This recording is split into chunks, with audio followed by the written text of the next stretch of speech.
Mental Boost Video. How you doing? So, big video production premiere on 4bztruth channel. We did a discussion interview last weekend covering a variety of topics: 9/11, the unusual fires out west that are ongoing, as well as directed energy weapons, nanothermite, conspiracy theories in general, and also some of the research that I've been doing here in my woodshop lab in Vermont. So if any of that interests you, check out 4bztruth, link in the description below. The premiere will be later this evening, and this discussion went on for over 2 hours, and I still felt that there was a lot more to talk about, more details that could have been explained better, and for example, some of the other fire events that I've been covering on this channel that have been very perplexing, and a lot of other physical evidence that I've been collecting and looking at, documenting, experimenting with. I don't think it would be possible to fit everything into one video. So we might do another video discussion in the future, but I just wanted to add some points to my viewing audience that might help clarify my position or my perspective on the whole conspiracy mindset that seems to dominate on the internet. And I get a lot of comments on my videos that seem to validate people's fears and concerns about directed energy weapons and crimes against humanity, the global elite, the New World Order, the power grid control structure using high technology to attack its population and subvert them under their control. And I have a very different perspective on how the world works, but I didn't always think that way. In fact, I was pretty far down the conspiracy rabbit hole, especially with 9/11. I've been researching that event for many years, and I was always in tune with whatever information the 9/11 Truth movement was putting out, architects and engineers for 9/11 Truth, and I was also very sensitized to the government-sponsored propaganda that would come out, the official narratives, and the inability of NIST to investigate anything properly and come up with rational explanations. I was deeply disturbed by all of that, so much so that I saw the world as a very dark and foreboding place, like many conspiracy theorists do. And it wasn't until I exhausted all the available information on the internet and looked at everything in the furthest possible detail, like reading the NIST report and trying to understand the experiments that they did and trying to put it in a perspective of how they were looking at this, I began to have this nagging and persistent thought. And at first I wasn't comfortable with it, so I would brush it aside and continue doing what I was doing, but I had this thought keep coming back, and this nagging, persistent thought was that maybe they don't know.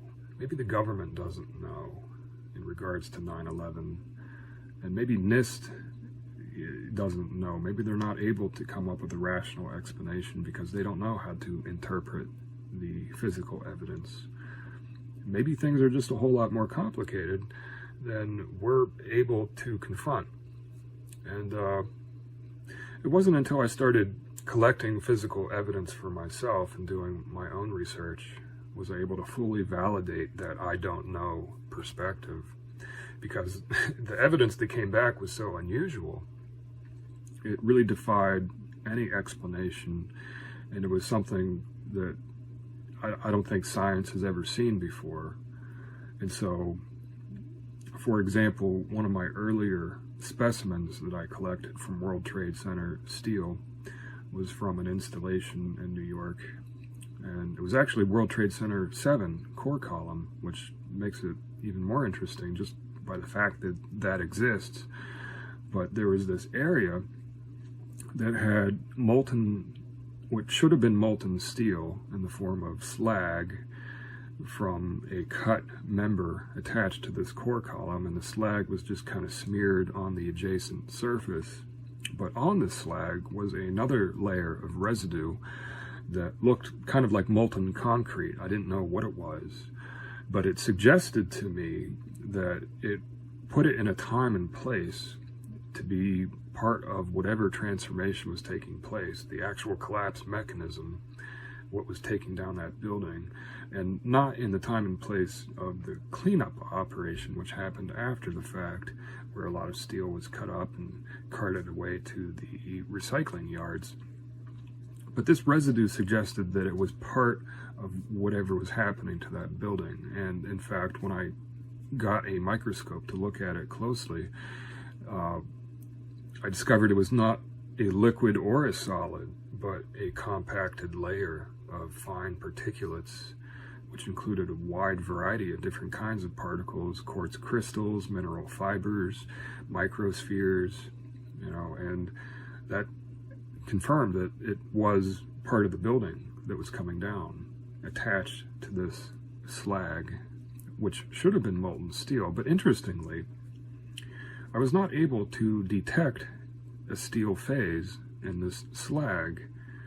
In fact, it was what appeared to be a solid crystalline layer of iron oxide, but not typical rust, because that would flake apart in layers and kind of deteriorate on its own. This was a solid crystalline layer of iron oxide. And I know that it was iron because it was highly magnetic, so the iron was in there, but it was not in the form of steel, because this layer was very fragile and breakable, where steel would not be so fragile. And yet it had all these other minerals fused onto it. And it was really just very strange. And so that got me open to this possibility that these exotic mineral composites could be the result of something else, and not really just a construct of high temperature. So I couldn't confirm the presence of molten steel or high temperatures being associated with the collapse mechanism, but the physical evidence that I did have was compelling and showed the possibility that it was something else, something completely different. And since then, I have collected a lot of other samples of World Trade Center debris from the steel. I have the primer paint, iron microspheres of all different kinds, and insulation material, and mineral fibers changing their shape, mutating, turning into spheres. It makes absolutely no sense at all. So it makes sense to me that other scientists would probably be just as confused as I am. And the big problem I had with conspiracy theories is that at some point they have to include mythological evil scientists that have all this figured out because they're developing this technology and using it for nefarious purposes. But the idea that some scientist out there would be able to explain and interpret this physical evidence, it really just doesn't make sense to me. It makes more sense that there are no experts, there are no scientists who are competent in whatever phenomena is going on, and that these things are new discoveries, things yet to be understood.